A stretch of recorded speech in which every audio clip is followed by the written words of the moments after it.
요한계시록 14장 6절에 있는 말씀을 살펴보겠습니다. 또 보니 다른 천사가 공중에 날아가는데 땅에 거하는 자들 곧 여러 나라와 족속과 방언과 백성에게 전할 영원한 복음을 가졌더라. 영원한 복음에 대해서 우리 함께 생각해 보기를 원합니다.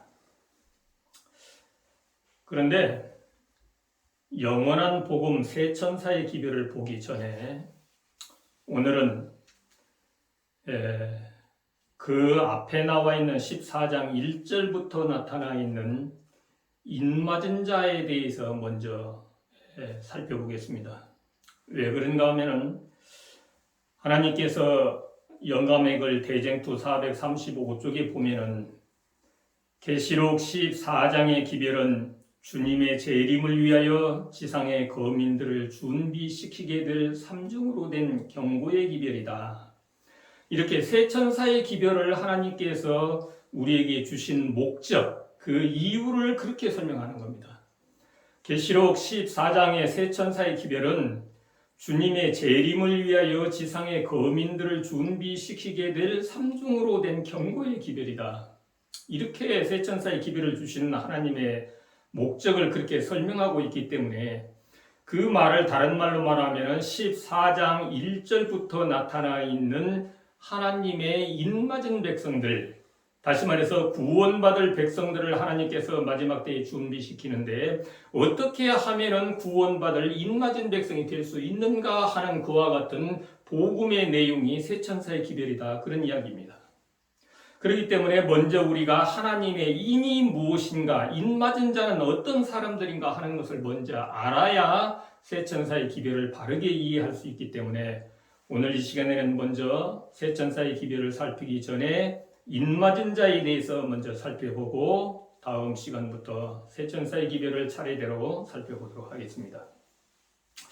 그러면은 먼저 요한계시록 7장 1절부터 있는 말씀을 보면 이렇게 말씀을 하셨죠. 이 일 후에 내가 네 천사가 땅 네 모퉁이에 선 것을 보니 땅의 사방의 바람을 붙잡아 바람으로 하여금 땅에나 바다에나 각종 나무에 불지 못하게 하더라. 또 봄에 다른 천사가 살아계신 하나님의 인을 가지고 해 돋는 데로부터 올라와서 땅과 바다를 해롭게 할 권세를 얻은 네 천사를 향하여 큰 소리로 외쳐 가로되 우리가 우리 하나님의 종들의 이마에 인치기까지 땅이나 바다나 나무나 해하지 말라 하더라. 이렇게 말씀을 하셨어요. 그러니까 사탄이 결국은 하나님의 백성들의 이마에 인맞는 일을 방해하기 위해서 이 땅에 바람을 불게 할 것인데 하나님께서는 하나님의 종들의 이마에 인치는 사업이 마칠 때까지는 결코 사탄으로 하여금 그와 같은 바람을 불지 못하도록 천사를 향하여서 바람을 붙잡고 있으라고 하는 그와 같은 명령이 내리는 모습이 계시록 7장 1절부터 방금 읽어봤던 3절까지 있는 말씀입니다. 그러면은 우리가 먼저 알아야 될 것은 그러면은 하나님의 인이 도대체 뭐냐? 하나님의 인이 도대체 뭐냐? 여러분들께서 잘 알고 계십니까? 우리가 알고 배운 대로는 하나님의 인은 안식일인데 안식일이 그러면 왜 하나님의 인이냐? 왜 하나님의 도장이냐? 그러면은 안식일 손에게는 여호와라고 하는 하나님의 이름과 창조주라고 하는 그분의 직함과 하늘과 땅과 바다라고 하는 그분의 영토가 나타나 있기 때문에 안식일이 하나님의 인이다. 이제 이렇게 알고 계시죠? 그러면은 우리가 이제 더 살펴봐야 될 부분은 무엇인가 하면은 그러면은 하나님께서 인맞은 자라고 하는 말을 다른 말로 표현을 한다라고 하면은 하나님께서 도장을 찍으시는데 하나님의 도장이 찍힌 자들 그런 말이죠. 인을 맞았기 때문에.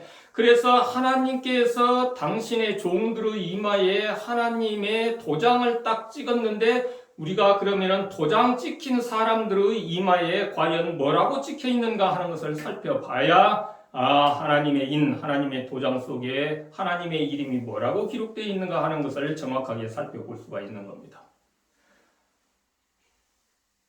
예. 그러면은 과연 인맞은 자의 이마에는 뭐라고 이름이 새겨져 있느냐? 먼저 요한계시록 3장 12절에 있는 말씀을 살펴보면은 요한계시록 3장 12절에는 이런 말씀이 기록되어 있어요. 빌라델비아 교회에게 보내는 편지에서 하나님께서 주신 말씀인데, 이기는 자는 내 하나님 성전의 기둥이 되게 하리니 그가 결코 다시 나가지 아니하리라. 내가 하나님의 이름과 하나님의 성 곧 하늘에서 내 하나님께로부터 내려오는 새 예루살렘의 이름과 나의 새 이름을 그의 위에 기록하리라. 이렇게 말씀하셨습니다.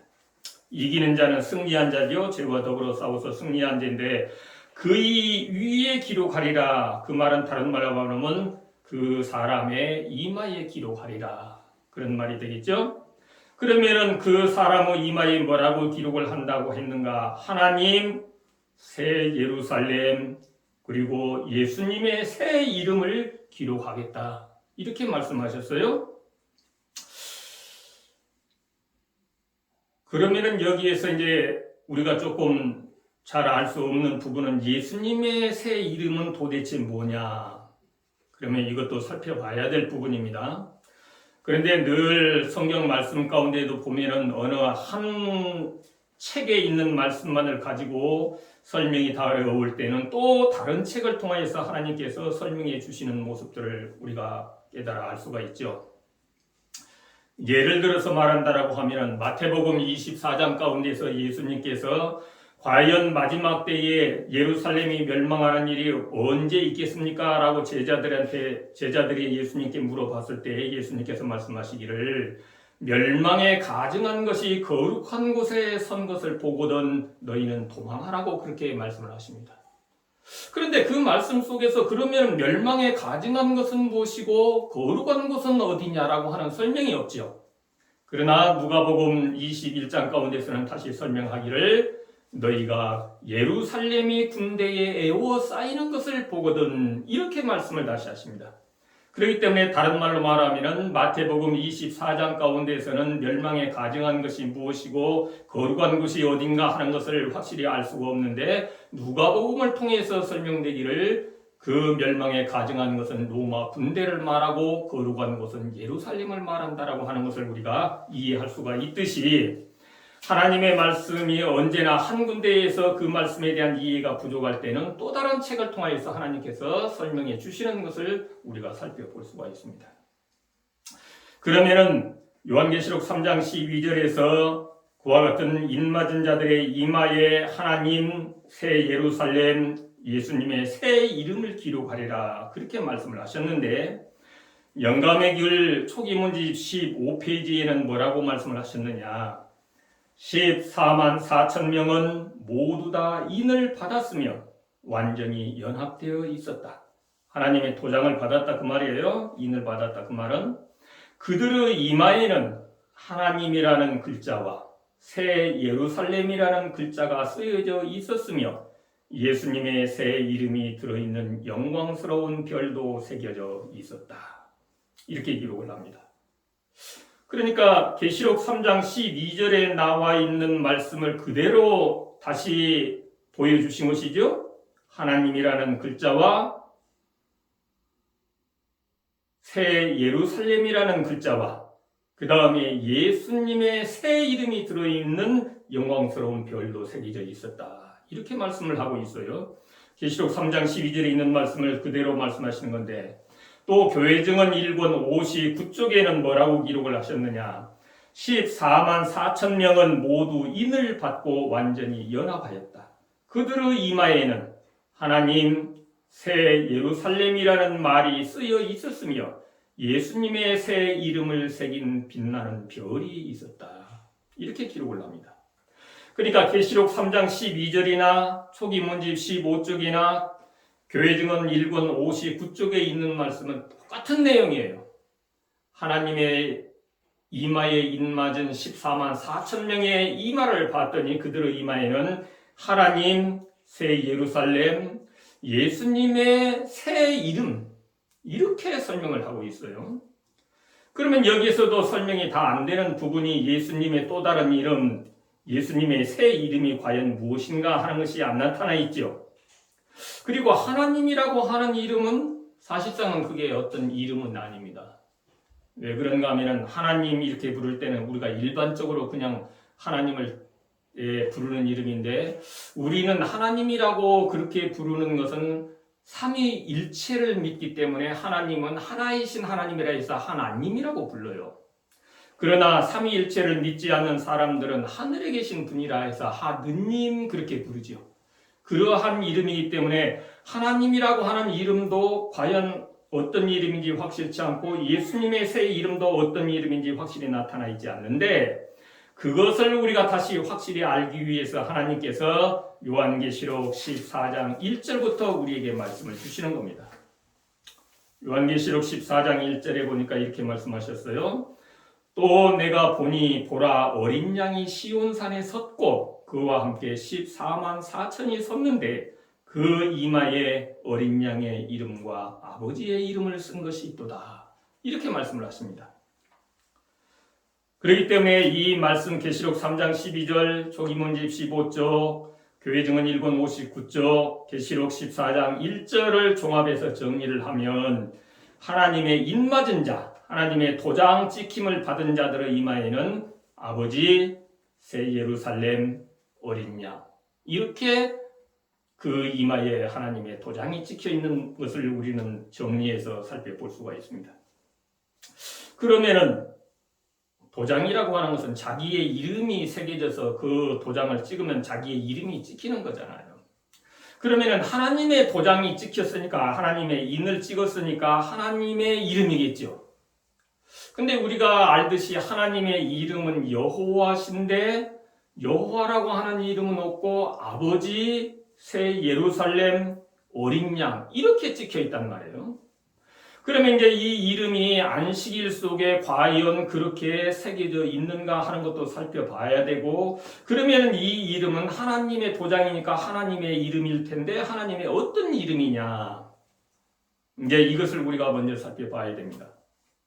이것을 알기 위해서 언제나 하나님의 말씀과 영감의 글을 살펴봐야 되는데, 각시대의 대쟁투 452쪽에는 이렇게 말씀을 하고 있어요. 하나님의 율법의 인은 넷째 계명에서 발견된다. 안식일 계명 속에서 하나님의 인, 하나님의 도장이 발견된다 그 말이에요.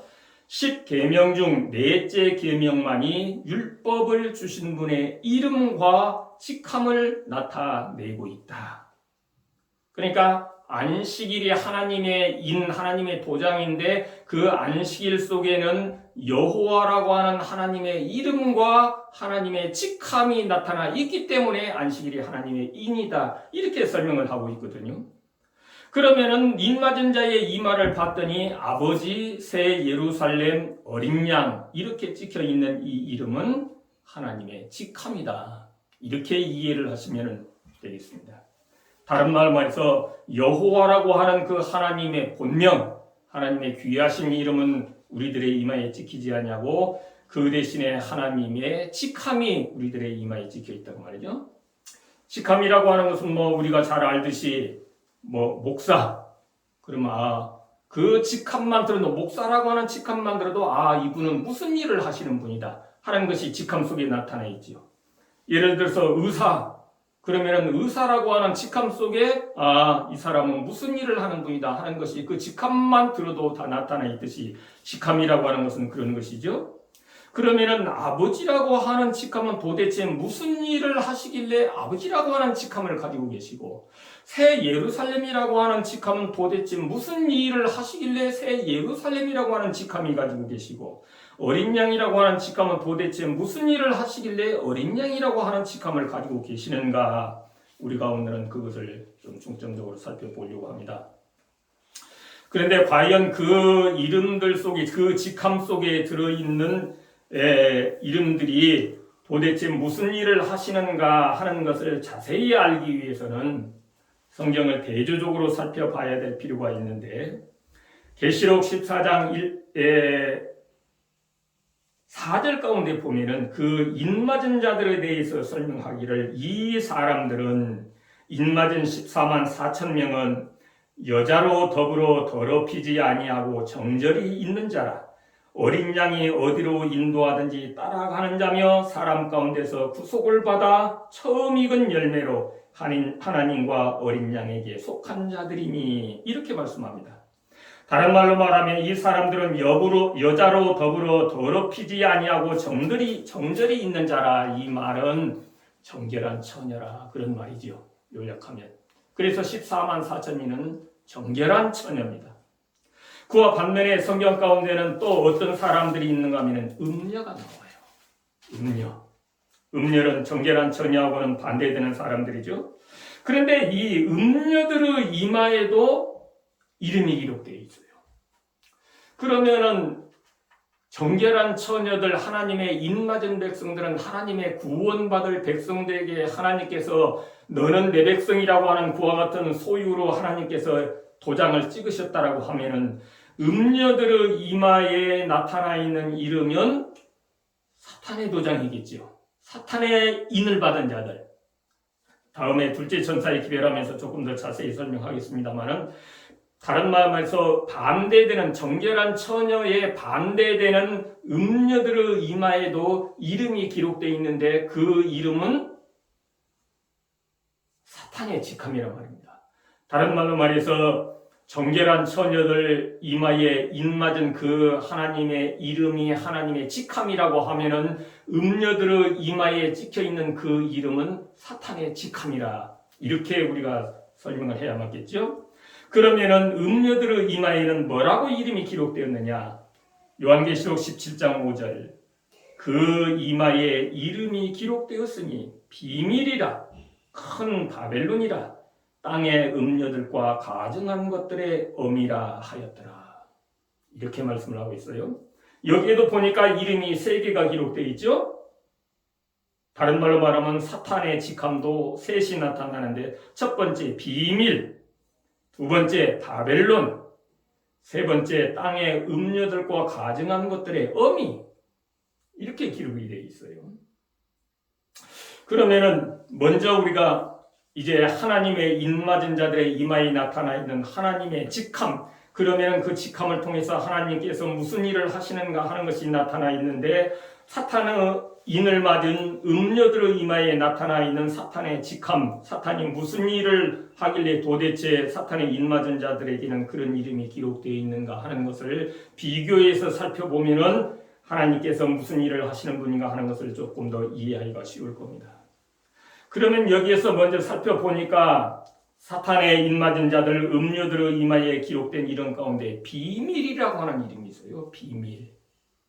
그러면 사탄이 도대체 무슨 일을 하길래 비밀이라고 하는 직함을 가지고 있느냐 사탄은.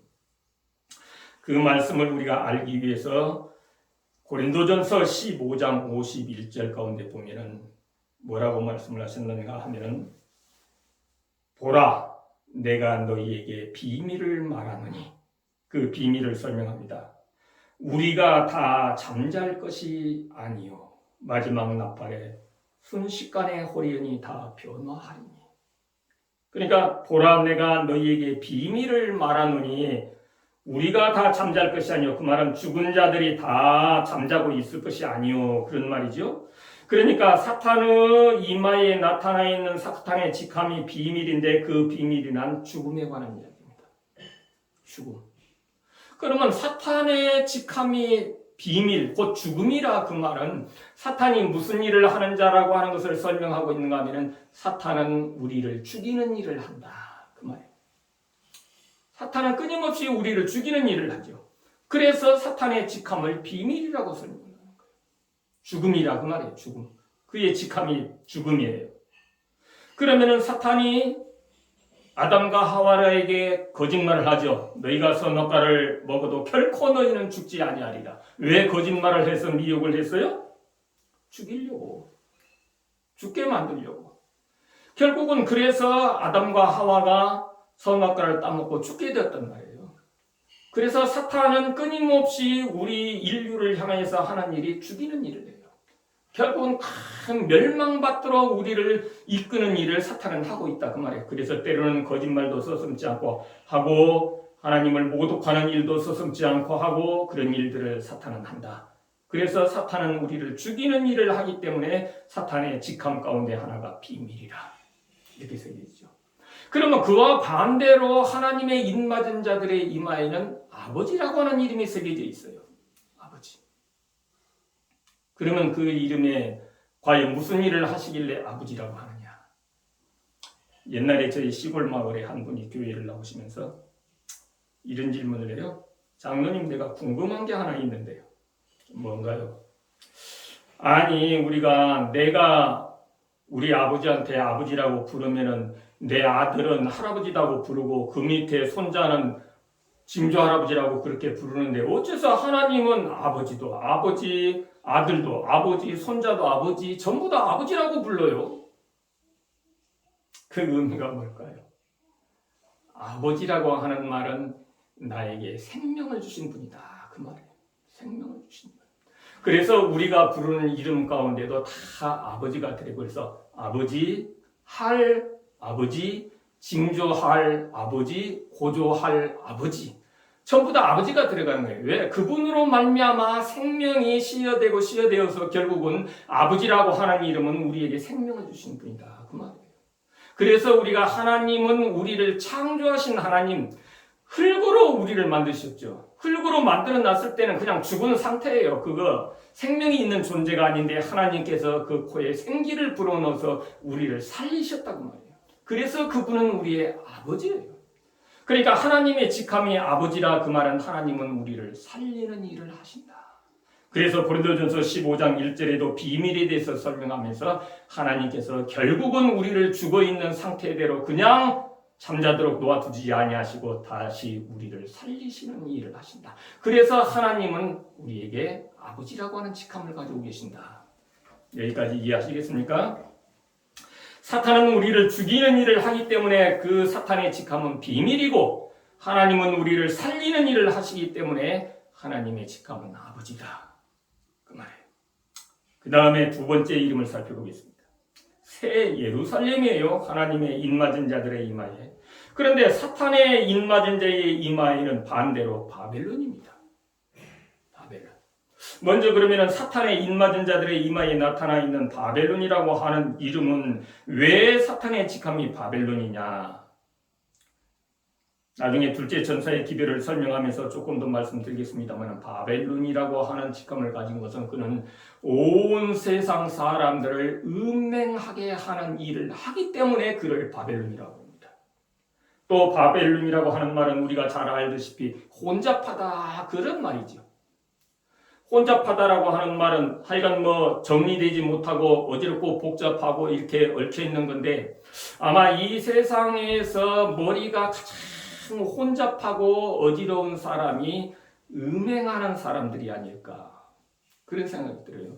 왜 그런가 하면은 남자가 되었든 여자가 되었든 자기의 배우자 모르게 남편 모르게 또는 아내 모르게 음행을 저지르고 다니는 사람들은 그것을 들키지 않기 위해서 숨기려고 온갖 거짓말을 다 해가면서 어떻게 하면 들키지 않을까 그 머릿속이 보통 혼잡한 게 아니겠죠.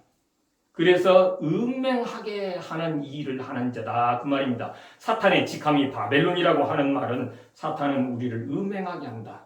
또 다른 말로 설명을 한다라고 하면 우리로 하여금 하나님의 사랑에서 끌어내어서 다른 신을 섬기고 하나님의 사랑으로부터 떠나게 하는 일을 하는 자, 그 일을 하는 자를 바벨론이라고 부르죠. 그래서 사탄은 끊임없이 우리로 하여금 우리의 남편 되시는 예수 그리스도로부터 우리를 떠나서 결국은 음행하게 만드는 하는 그와 같은 일을 하기 때문에 사탄의 직함이 바벨론이다. 그러면 하나님의 직함은 거기에 반대로 새 예루살렘이에요. 새 예루살렘. 그러면 이제 여기에서 우리가 잘 이해를 못하는 것이 뭔가 하면 새 예루살렘 그러면은 요한계시록 21장에 나타나는 하늘의 새 예루살렘 이것만을 생각해 봤거든요. 새 예루살렘. 그런데 하나님의 직함이 새 예루살렘이다?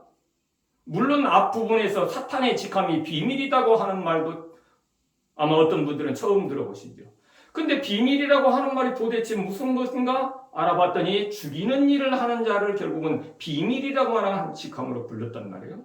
그러면 하나님의 직함이 새 예루살렘이다. 그 말은 과연 하나님이 무슨 일을 하길래 새 예루살렘이라고 하는 직함으로 불리워질까? 새 예루살렘을 요한계시록 21장 가운데서 뭐라고 설명하는가 하면 거룩한 성 새 예루살렘. 그래서 예루살렘 그러면은 거룩하다. 거룩한 곳을 일컫는 말이 예루살렘이에요.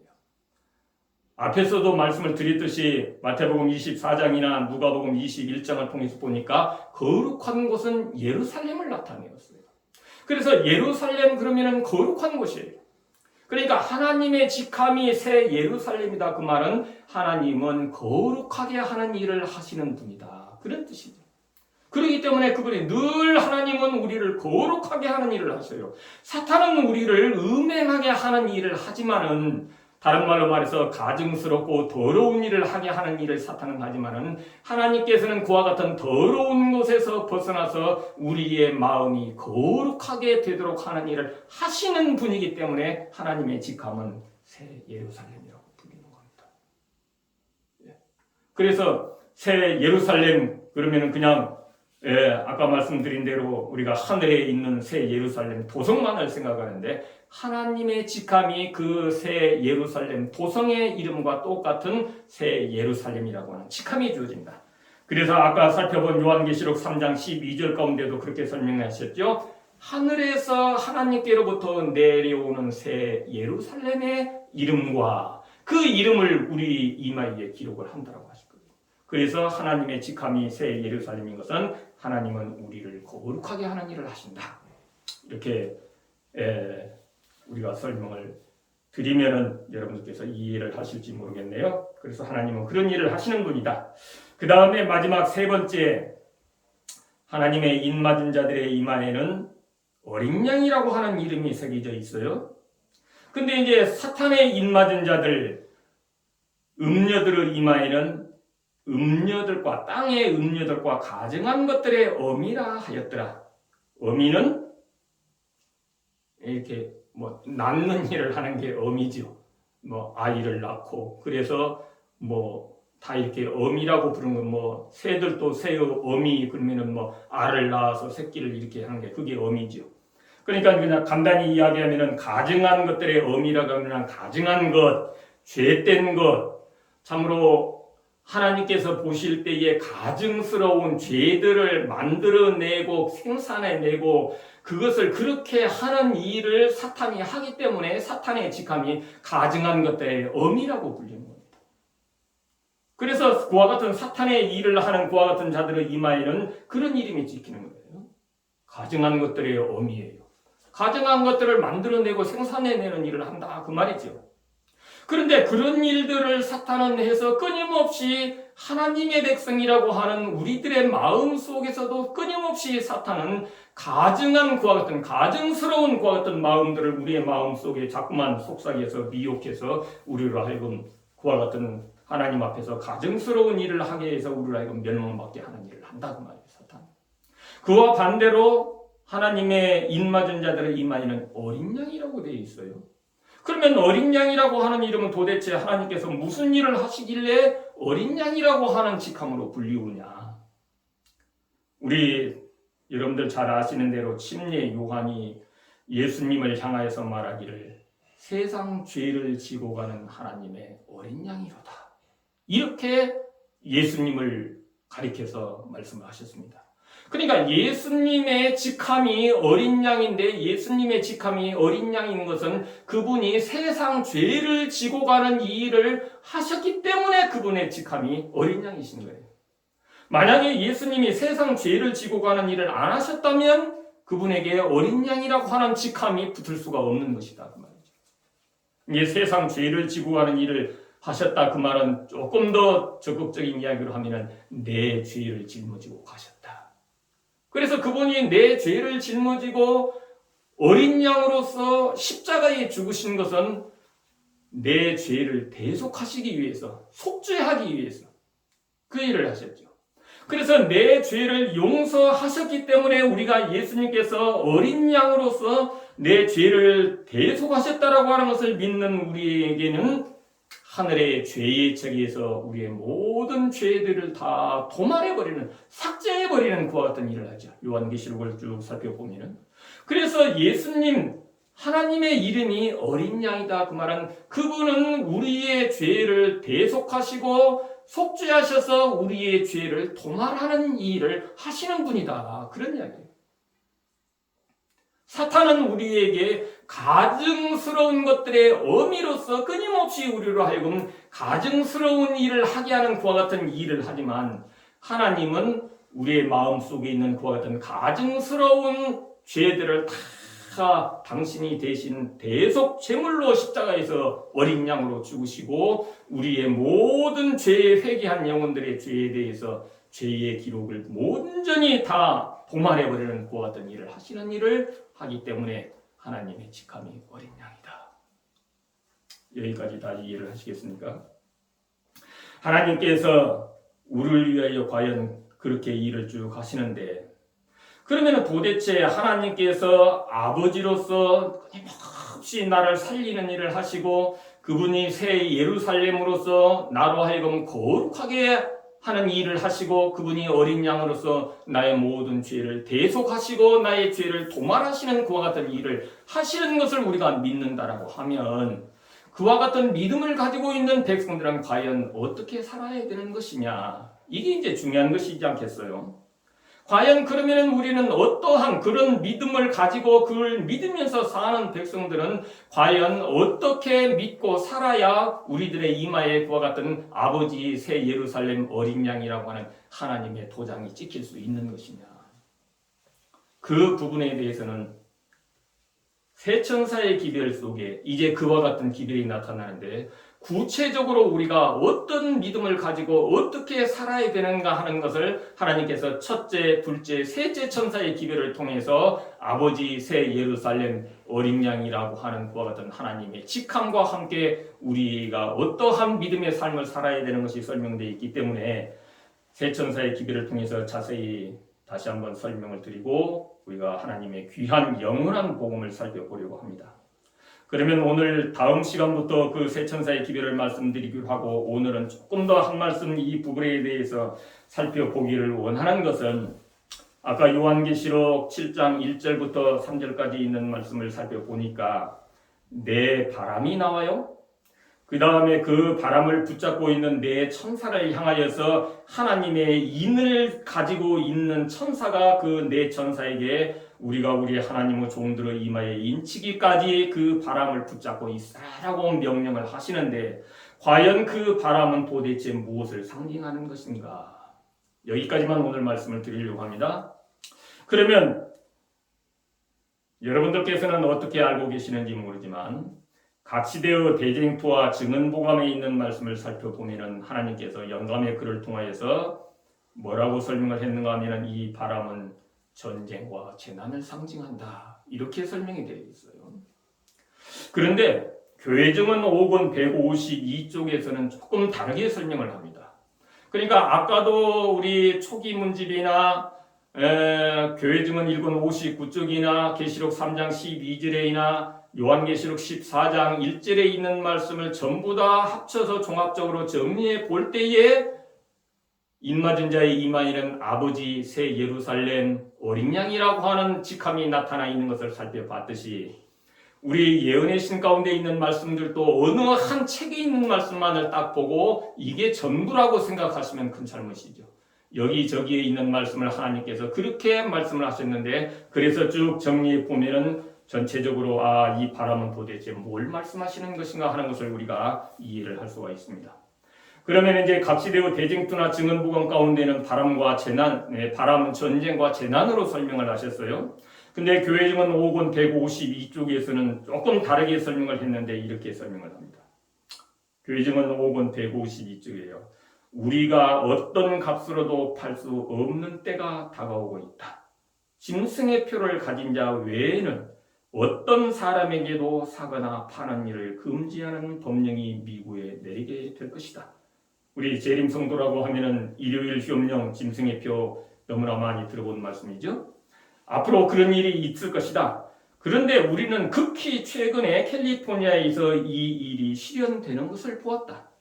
아마 엘렌 G 화이트 선자가 이 교회 증언 5권을 기록할 당시에 이미 캘리포니아에서 그와 같은 일요일 휴업령이라고 하는 법령이 내려가지고 그런 일들이 실현되는 것을 보았던 것 같아요. 그러나 이 일은 다만 내 바람이 불 징후에 불과했다. 다시 말해서 일요일 휴업령이 내려가지고 그 짐승의 표 받지 않는 사람들은 매매를 못하게 하는 그와 같은 일이 실현되고 있었는데, 그러나 이것은 내 바람이 불 징후에 불과했다라고 하면은 여기에서 설명하고 있는 내 바람은 일요일 휴업령을 말하고 있다. 그러나 이 일은 다만 내 바람이 불 징후에 불과했다. 아직도 그 바람은 내 천사에게 붙들려 있다. 그러니까 교회 증언 5권 152쪽을 통해서 설명을 하기는 요 계시록 7장 1절부터 설명되어 있는 내 바람은 전쟁과 재난을 상징하기도 하지만은 일요일 휴업령을 상징하기도 한다.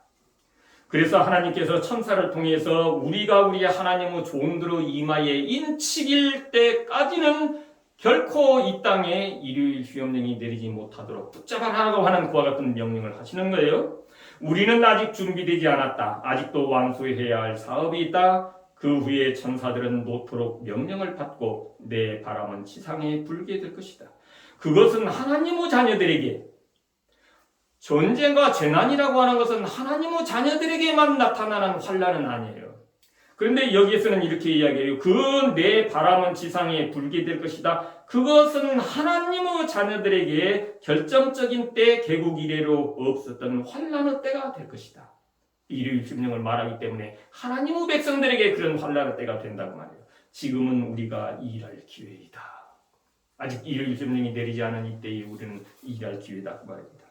가려뽑은 기별 2권 375쪽에도 이렇게 일요일 휴업령의 위기라고 하는 제목이 나와요. 가려뽑은 기별 2권 375쪽에. 그러면은 일요일 휴업령의 위기라고 하는 제목 가운데서 뭐라고 말씀하시느냐? 오직 하나님께서만이 당신의 종들의 이마에 인을 마칠 때까지 사방의 바람을 붙잡으실 수 있다. 이렇게 설명하기 때문에 일요일 휴업령은 하나님의 백성들의 이마에 인치는 사업이 마칠 때까지는 결코 일요일 휴업령이 내리지 못하도록 하나님께서 천사를 통하여서 붙잡고 있으라고 하는 말씀을 하시기 때문에 우리가 지금 일요일 휴업령 많이 말씀들 하고 계시지만 우리에게 중요한 것은 나는 어떻게 하면은 하나님의 인맞은 백성이 될 수 있는가 하는 것을 생각하는 것이 더 중요하고, 내가 만약에 하나님의 인맞은 백성, 하나님의 도장 찍힘을 받은 백성이 된다라고 할 것 같으면 결코 이 땅에 일요일 휴업령이나 아니면 그보다도 더 큰 어떤 환난이 온다고 할지라도 우리는 염려할 것이 없다. 그래서 우리는 어떠한 신앙의 자세를 가지고 지금 나는 무엇을 준비해야 되는가, 이것을 여러분께서 생각하신다고 하면 나는 하나님의 인맞은 그와 같은 백성으로서의 삶을 살아가야 된다라고 하는 것을 염두에 두시고, 다음 시간부터 구체적으로 새 천사의 기별을 통해서 내가 어떻게 살아야만이 나의 이마에 아버지 새 예루살렘 어린 양이라고 하는 이름이 찍힐 수 있는 것인가 하는 것을 잘 들으시고, 우리 모두가 다 함께 우리의 이마에 하나님의 인맞은 백성으로서 참으로 우리 주님 다시 오시는 그날에 구원함에 이르는 우리 모든 성도들 되시길 시간 간절히 바랍니다.